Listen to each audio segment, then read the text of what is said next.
with this NEP 2020, lot of disruptions have come. But the basic purpose of the education and the way education is to be carried out, that will never change.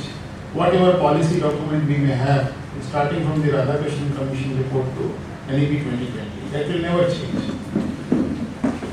The beauty with this NEP 2020, which I always propagate and tell it to my own colleagues and whosoever comes to me and discusses on NEP 2020, it has unshackled the framework. There are no restrictions now. Earlier, for doing even a small change, you need to take permissions from the regulators.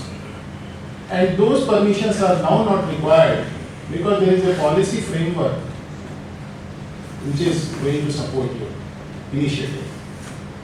As an affiliating university, we know what are the challenges of NEP 2020 better than any campus institution. Because here you have control and you do not have control. Every institution is operating independently.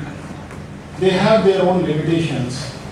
They have their own issues, especially those which are operating in the private sector. And those which are operating in the public sector, they have their own challenges of very rigid framework.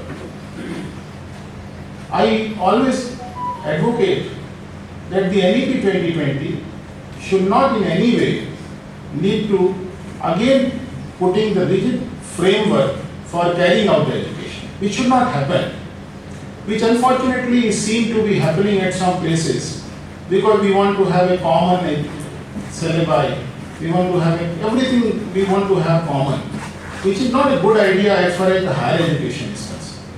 Higher education institutions are the places where everybody is allowed to think freely, speak freely, and whatever they want to express, that should be in the form of an idea which younger generation takes forward. The students look at with lot of hope. They have lot of, they may not have any understanding, but they have a vision. We have seen in recent past in the neighboring countries that lot of disruptions have been there from the younger generation. We also need to be aware of all the consequences which may happen if we are not in a position to satisfy the aspirations of the young generation which we are tackling today. It's our utmost responsibility that we have to learn from the things happening around us across the globe. Ours is a very coherent society, very tolerant society, and we should ensure that the demographic dividend which is there with us, that is being capitalized to the best of the capacity and capabilities. Institutions, irrespective of whether they are in private sector or public sector, they have to be careful about their deliveries. The deliveries in the classroom cannot be compromised by any technological intervention.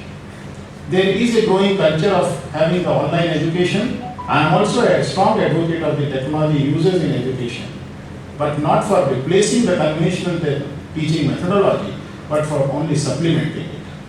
We have to be careful that the artificial intelligence interventions are going to make a big change in the complete education spectrum, and nobody can stop it. It's not possible for any government or any regulator to stop it. It's bound to happen.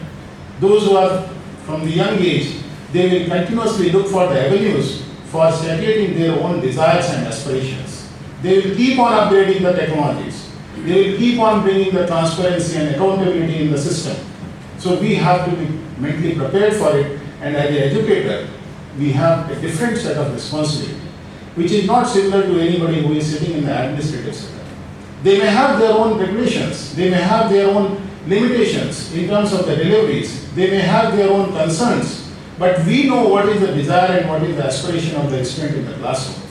If somehow we will be failing in delivering in the classrooms, rest assured we are creating a danger for ourselves, which will be showing its impact 15, 20 years down the line. Nothing would be visible today because these youngsters, when they are in the classroom, they have to be in discipline.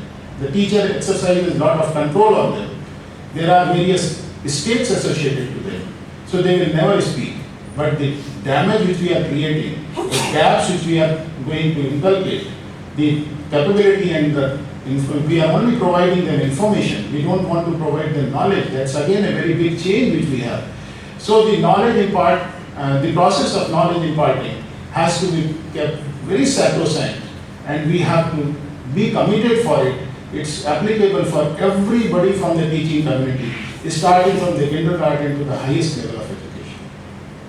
We inculcate a culture which is not possible in a day or in a year or so. It's a continuous process. We take a child in the education system maybe at the age of 3 or 4 years.